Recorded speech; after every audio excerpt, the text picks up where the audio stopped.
VidCon, our next two guests have cultivated an international community of fans like few have ever thought could exist. You're yelling now, but like think of all of this and then just level it one more. It hurts your brain a little bit. Yeah. Without further ado, please welcome to the stage Dan and Phil. What up, everybody? Hello! Hi there. Everyone over here, hi in the corner, round over there, on this side, hi. How you doing? Hello. Stop the music, stop the music. Okay. Whoa, when Dan whoa, and whoa, Phil whoa. come out on a stage, you don't play party rock anthem, okay? No. Seriously. I don't think that works. Who organised this? So, VidCon, how are you doing tonight? Are you good? Good. Wait. Yeah. We need to ask, does anyone here know who we are? Yeah. Oh, well that's... You don't want to be that guy You don't that just wanna be that presumes guy. it. No, but in case you don't, I'm Phil. And we did it the wrong way round. We had literally one job. Go on. Hi, my name is Dan. Yeah. And my name is Phil. Oh, good. It seems some of you recognize Yeah, us. Well, wait. hello. There we are for Should- anyone that doesn't know who we are. Shouldn't you have introduced yourself as Daniel, though? Okay. It's the new Ha name. ha ha. Yeah, good one. I think that we're intimate enough as a group of people that you can just call me Dan. It's okay, I won't get offended. All right. What about you, Phil? Yeah? I feel like we're all as close to you. What can we shorten yours to? Well, I mean, I've got a thing about stages. I tend to mess up on a stage. I've had one time where I had my fly unzipped the whole time until a mum said, "We saw everything." And I was like, oh no. You're in the danger zone, know. people down there, seriously. And then at Tatanoff, I did fall off the stage, so I've been told I can't go towards any of the edges. It's actually the Shamu splash zone in a circle around the front What- here. Right, well, we were brought here today to be kind of like the wholesome community come together end to the night. Because, you know, like Dan and Phil talking on a stage, it's casual, it's fun, good times. Would Yeah. you say that that describes it? I'd say it's going to be more of a horror story. Yeah. So, some of you may have noticed that we tweeted that we were coming here about 2 days ago. Yeah. Did you notice that? So, how is it that no one saw us and we just arrived? We have something kind of terrible to admit. Yeah, something terrible happened. Are you saying my microphone? Yeah. Whoa! Oh. Is it bad? What do I sound like in yours? Hello, everybody. Is that better? I don't know. I have an underwater Oh. microphone here. That there we sounds go. okay. Okay, well, we have something harrowing to admit. Yeah. It might not be the fun, peaceful ending to the night that we were all expecting, but I think something that we know from our careers is that sharing our pain makes other people happy. So do you It want does. to share in Do this we pain share with it? us? Okay. This is going to be like an exclusive story time with Dan and Phil. Like, we are never gonna, oh, hello, bloody hell. A bit of my inner Ron Weasley came out there. This is something that we'll never tell again, so this is Yeah. an experience just between us and for you us. this evening, okay, to help us recover. How Let's should just we say, do that? let's Do you just say what happened. Okay, we missed our flight! Yeah, that... Yeah. It is a miracle that we're even stood here right now and we have had the worst 2 days of our entire life, Yes. literally just now. Definitely. It all started with a dream. So, Like any good Hollywood movie, I a know. dream sequence that makes no sense. I had a dream that Dan lost his passport. Which I never do because I'm incredibly organized. Yeah. But that's not a very interesting dream. I mean, Benedict Cumberbatch was there riding on the back of a unicorn. Yeah, I'm but sure. the I'm thing sure with- that that's just like a safe for work version of whatever was going on No, in your head that we probably something don't want was to in know there. about. Okay. But That's how it started. Anyway, we woke up the morning of our flight.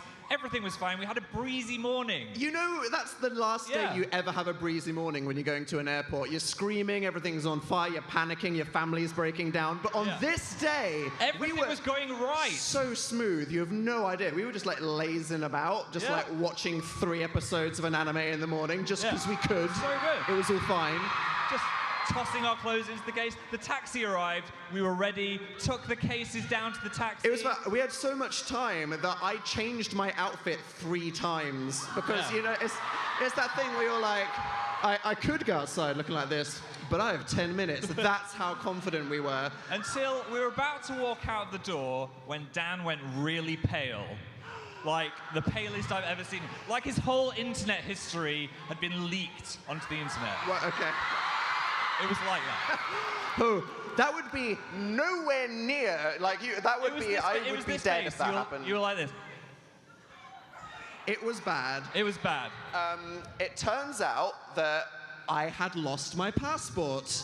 At the exact moment. So it turns out, like, I was so confident that I was prepared and everything was fine that I just hadn't thought about my passport. Isn't that the first thing you think of when you go on that holiday? day, okay? Like, everything was fine, and then we were there, and then suddenly it was like time to go, and I was like, the one thing I'm supposed to remember, I don't know where it is, awkward. So this was all Dan's fault. Okay, That's what we're saying. Whoa. There's more to this story, but yeah, we went to look for it. You say we looked. We had to ransack the house. We were throwing stuff everywhere. Destroyed everything. I had to look inside Dan's bedside drawer. I'm not going to say what I saw in there.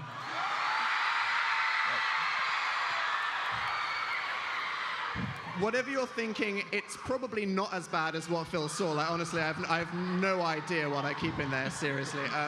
But you know that there's places in your house that are like the surfaces where stuff goes, and it doesn't make sense, but they're just like the stuff places where if you've lost something, you're like, yeah, but it's going to be on one of these, you know, the stuff pile It places. wasn't on the stuff pile. It wasn't on the stuff pile. What do you do when it's not on the pile that the stuff would be on? We were flipping Meanwhile, furniture. the taxi man is honking outside. He's blocking the traffic. I'm like, Dan, what are we going to do? He was What's going to happen? threatening to just leave without us, and we were doomed. And then suddenly, in that like sudden moment, I realized, oh wait, I changed my outfit 3 times. My passport was in a pair of jeans that is now in my suitcase in the car. Dan! So we're like, we run downstairs, and I get my suitcase out and I start looking for it. He was emptying his suitcase into the street. His boxer shorts were on the floor. Hey, okay.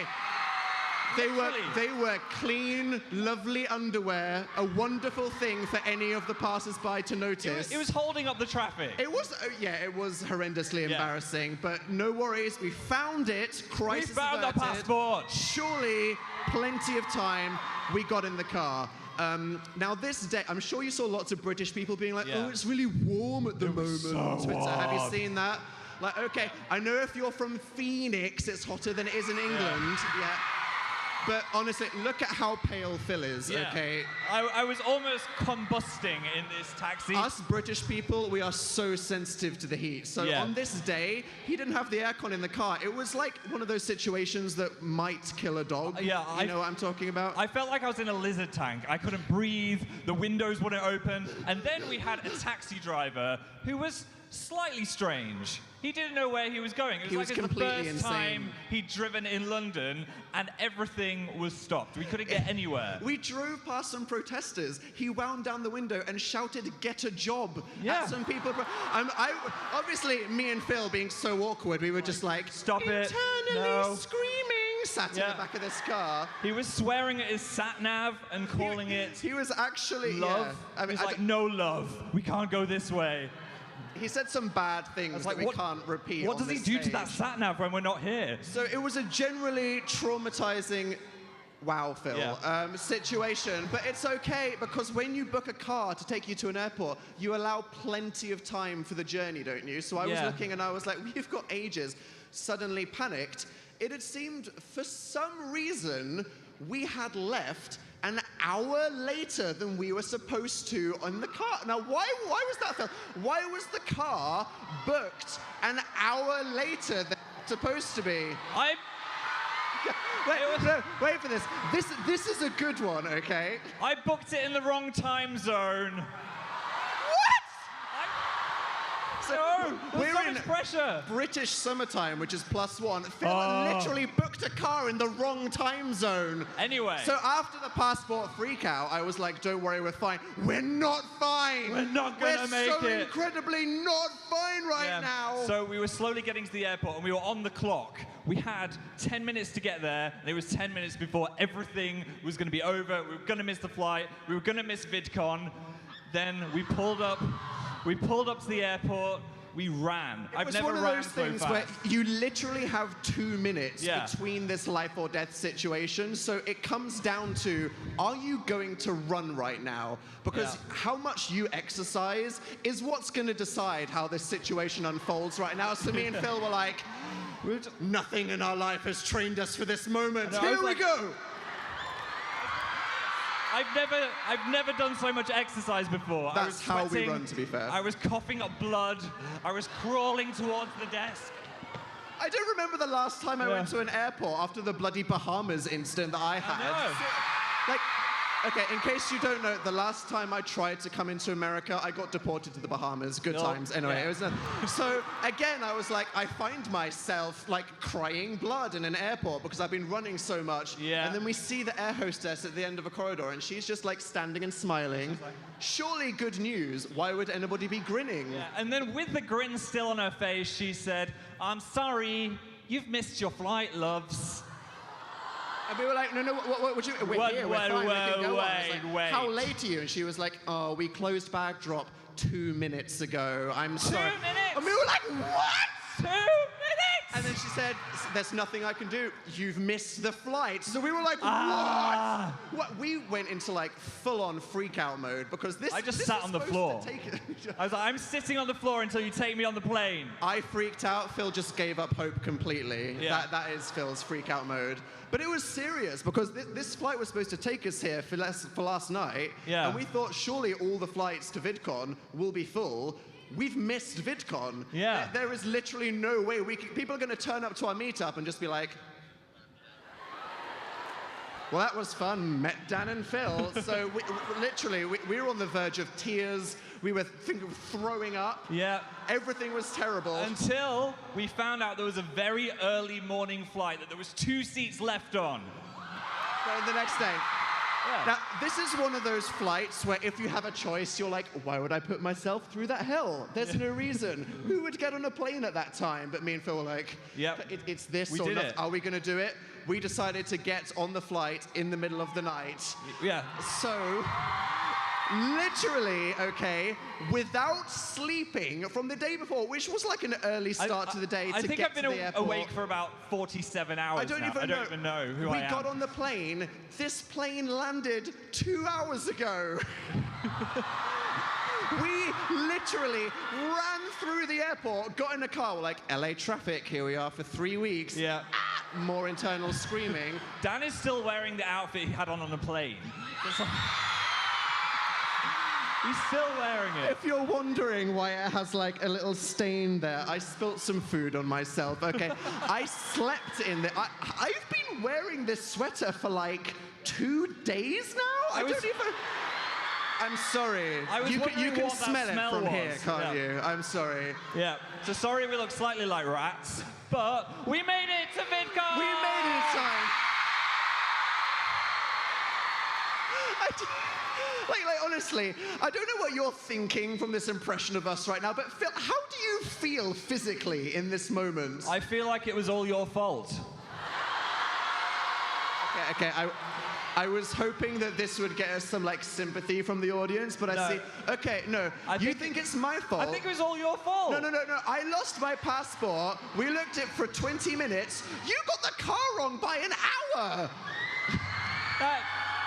I think there's only one way to settle this. I think we need to ask these guys, all right? Oh, I wonder how this is going to go. Sure, okay, yeah, let's play the audience blame game. Who thinks it was my fault? Which I'm just going to say mathematically is correct, but you know, sure, okay, fine. And who thinks it was Dan's fault? Okay. Wow. I'm so glad that Thank I didn't you. sleep for 3 days to come see you. Can't we just agree that really it was all the cab driver's fault? No, it was Dan's fault. Okay, well, so I mean, what can we learn from this? This was such a horrendous experience. Yeah. There must be some kind of moral to the story. I think the moral to the story is always believe in Phil's dreams. I mean, Okay, yeah, so it's not make sure you've got your passport before you leave. No. Make sure the guy driving you knows where the airport No, is and it's is incredible. it's the Or even dreams. like make sure your phone's not set to like Germany time or something. no, it's the dream. So we're just waiting for Benedict Cumberbatch to trot past on his Okay. unicorn. But And a the universe prophecy where will be Phil fulfilled. dreams the truth, you should all be terrified. Yeah. Trust me, that's not a world we want to live in. So, yeah, I mean, was it worth it? Did we come all this way just to... Yeah? Thank you. I really needed to hear that. You don't, Oh. like, you see how they were like, Dan and Phil, they're going to be so like wholesome and fun, and we're like, death, pain, and suffering. This is what we mental need to health- vent what we've been through. Hopefully it's made you feel better about whatever's been happening with your days. Well, I think we've all learned something important here. We all feel better. We're just really glad that we got to come here and see all of you. It was definitely Yes. worth all the suffering. And I hope you all have an amazing VidCon. Yeah, I hope you all have a fun weekend. Mingle with the community, see Yes. some creators, have some bants. And we will see you next time. Bye, guys. See you guys. We're going back on the internet. Give it up for Dan and Phil!